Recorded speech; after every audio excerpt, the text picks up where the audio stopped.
Welcome to this lecture on the planet of life and biodiversity, biological diversity.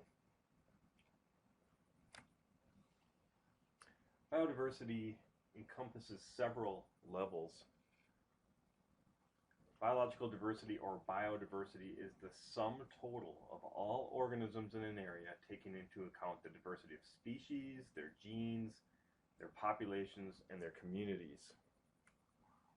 It's split into three specific levels, right? The species diversity, genetic diversity, and ecosystem diversity. Species diversity is expressed in terms of the number of species or variety of species in the world or in a particular region. Species richness is the number of species. Species evenness or relative abundance are also used. They measure the extent to which numbers of individuals of different species are equal or skewed. The process of speciation is the generation of new species, and it adds to species diversity, while the process of extinction decreases species diversity. Taxonomy. Taxonomists, the scientists who classify species, use an organism's physical appearance as well as its genetic makeup, its DNA, to determine which species it belongs to. Okay, so they look at classifying them into a scientific nomenclature, a naming system, right? And if you look at the figure on the right side, you'll see that there are many groups, and we're categorizing the difference between a human and a Siberian tiger. And they have in common, they're in the same domain, the same kingdom, they're both animals, they're in the same phylum, they're chordates, in the same class, they're mammals. And then at the order level, it starts to split. Humans are classified as primates, whereas tigers are classified as carnivores. Humans are in the family Hominidae, in the genus Homo, and in the species Sapiens, right? So our two-name system, our binomial system is, our scientific name consists of our genus and species, like we talked about in class. Genus is capitalized, species is lowercase, and you italicize or underline them.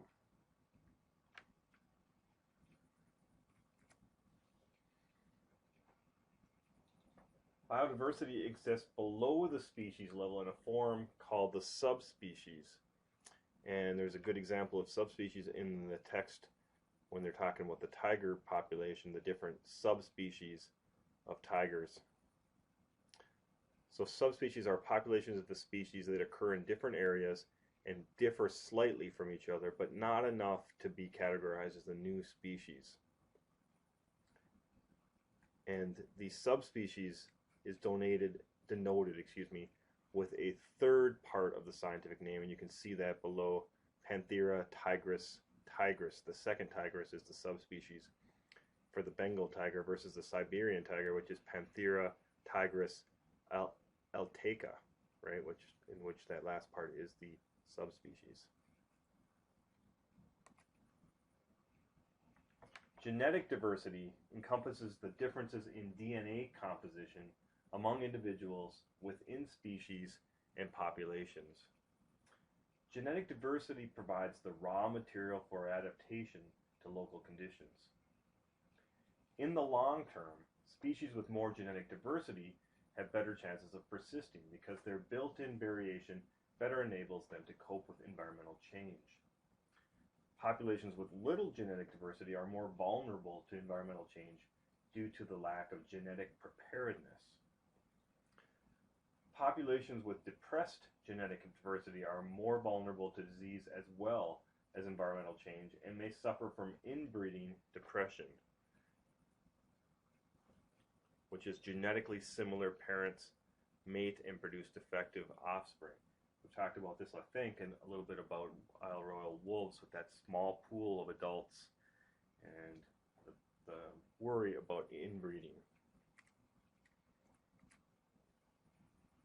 Biodiversity exists above the species level in the form of ecosystem diversity. Ecosystem diversity refers to number and variety of ecosystems. However, biologists may also refer to diversity of communities or habitats.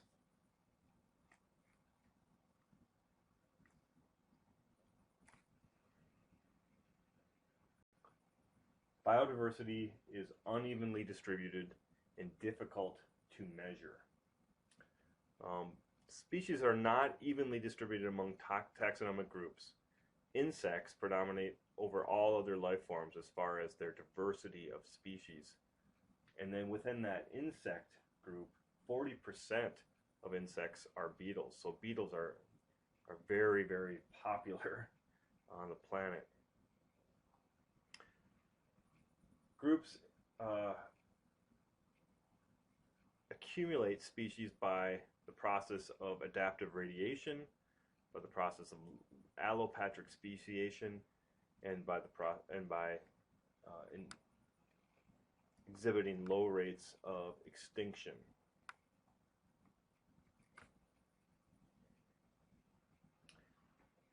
Measuring biodiversity is not easy. Species richness is not a good gauge for overall diversity.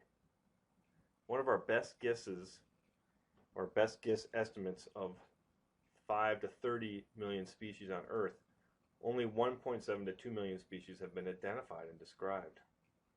Very difficult to identify species such as small organisms like bacteria, and then also many species look very similar until you look very, very closely at them. And places on Earth are still not explored, especially small organisms and closely similar species in remote areas, right?